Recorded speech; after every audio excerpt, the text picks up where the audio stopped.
Bonjour et bienvenue sur la rubrique Matin Nouveau.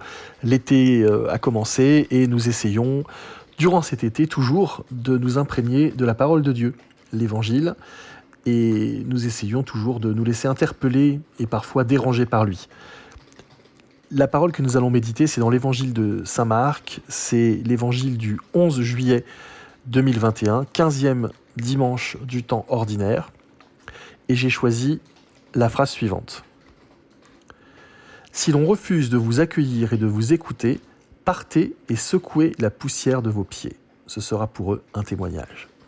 Il s'agit d'une recommandation que Jésus fait pour ses disciples qu'il envoie deux par deux.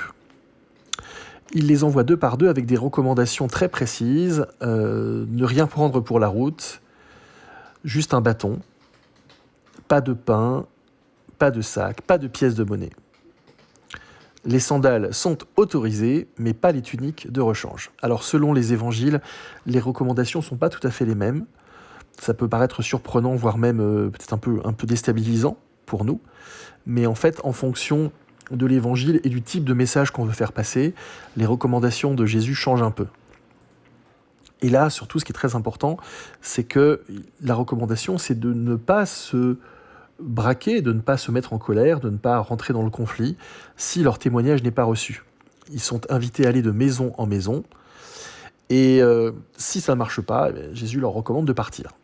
Et j'aimerais revenir simplement sur cette histoire de la poussière des pieds. C'est tout simple en fait. La poussière des pieds, ce serait éventuellement ce qu'on pourrait ramener de l'endroit où on était. Si je vais quelque part dans un pays très chaud et que je rentre dans une ville, je vais ramener de la poussière de cette ville sur mes pieds. C'est logique, le sable, ça adhère un peu aux pieds ou aux sandales. Et donc dire rendez-leur leur sable, c'est pas du tout un acte hostile ou agressif. Ça veut dire n'emportez rien de chez eux pour bien montrer que voilà, vous êtes en paix avec eux et vous ne leur prenez rien, pas même la poussière de leur ville, pas même ce que vous aurez trouvé sous vos pieds, pour bien montrer que vous êtes venus sans aucun désir de prendre quoi que ce soit. Vous êtes venus apporter au contraire le témoignage de votre vie. Et voilà, l'envoi des disciples, c'est pour guérir les malades, relever les accablés, enfin c'est faire ce que fait Jésus finalement. Si ça ne marche pas, soyez en paix et rendez-leur tout pour bien montrer que vous n'aviez pas de désir de prendre quoi que ce soit qui leur appartienne. Vous n'aviez aucun désir de prédateur.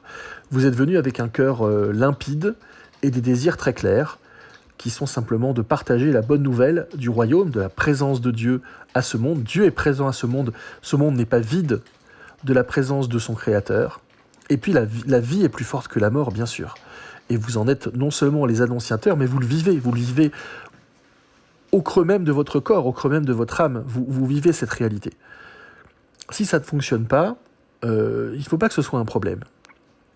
Et je trouve cette délicatesse de Jésus très, très inspirante pour nous aujourd'hui. Ça reprend un petit peu ce que disait Jeanne d'Arc à ses juges. On m'a envoyé vous le dire et pas vous obliger à le croire.